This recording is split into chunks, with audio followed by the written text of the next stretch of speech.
राधे राधे। राधा कुंड की कथा। वृंदावन यह वह पावन भूमि है जहाँ हर पेड़, हर पत्ता, हर सरिता श्री कृष्ण की लीलाओं की गूंज सुनाता है। यहाँ प्रेम का सबसे सुंदर रूप है, राधा और कृष्ण का दिव्य प्रेम, और इसी प्रेम का प्रतीक है राधा कुंड और श्याम कुंड। क्या आप जानते हैं कि यह पवित्र कुंड कैसे बने? आइए सुनते हैं उनकी एक अद्भुत कथा। एक दिन वृंदावन में आया एक भयंकर असुर, अरिष्टासुर। यह बैल के रूप में आया और गांव वालों, गायों और बच्चों को भयभीत करने लगा। गोकुल के सारे लोग डर के मारे इधर उधर भागने लगे, लेकिन श्री कृष्ण जी मुस्कुराए, बोले, तुमने डर फैलाया, पर अब तुम्हारा अंत होगा। श्री कृष्ण जी ने अपनी दिव्य शक्ति से अरिष्टासुर का वध किया। गोपियों और बच्चों ने राहत की सांस ली, परंतु उनकी चिंता अब भी बाकी थी।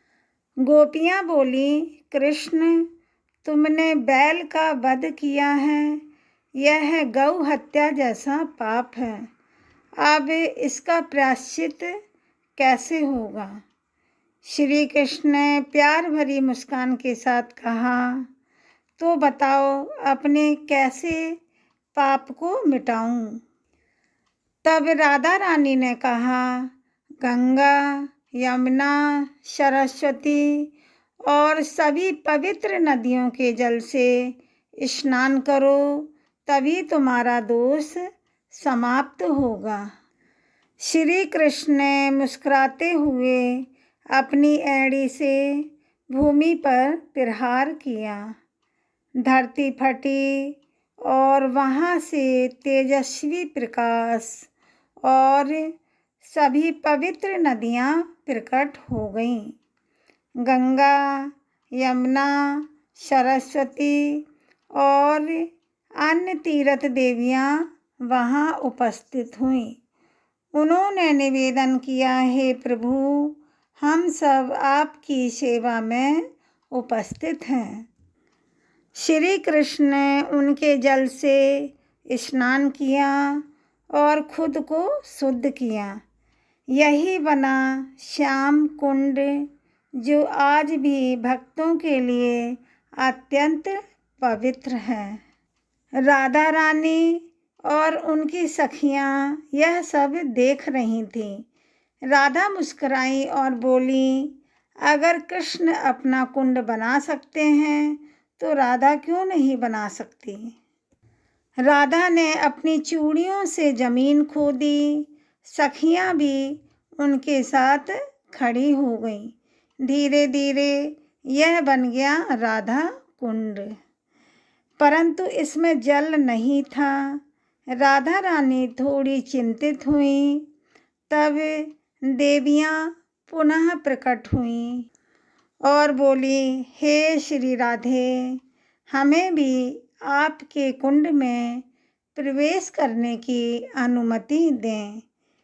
राधा रानी ने कृपा से कहा, आओ मेरे कुंड में बस जाओ। क्षण भर में कुंड में जल से भर गया और ये दोनों कुंड, राधा और श्याम कुंड, एक दूसरे से जुड़े और वहाँ फैली दिव्य ज्योति मानो प्रेम का प्रकाश हो। कहा जाता है कि जो भक्त राधा कुंड में स्नान या दर्शन करता है, उसे समस्त तीर्थों का पुण्य और शुद्ध प्रेम की प्राप्ति होती है। आज भी कार्तिक मास में हजारों भक्त यहाँ दीपदान करते हैं और राधा कृष्ण के अमर प्रेम का स्मरण करते हैं। कुंड के जल में छुपा है प्रेम, भक्ति और शक्ति का अद्भुत संगम। यहाँ हर दीपक, हर फूल, हर जल की बूंद प्रेम की कथा कहती हैं। तो यह थी राधा कुंड और श्याम कुंड की पवित्र कथा, जहाँ प्रेम ने भक्ति का रूप लिया और जीवन में दिव्यता भर दी। हर भक्त जो इस पावन स्थल का दर्शन करता है, वो भी अपने मन में राधा कृष्ण का प्रेम महसूस करता है। बोलो राधे कृष्ण भगवान की जय।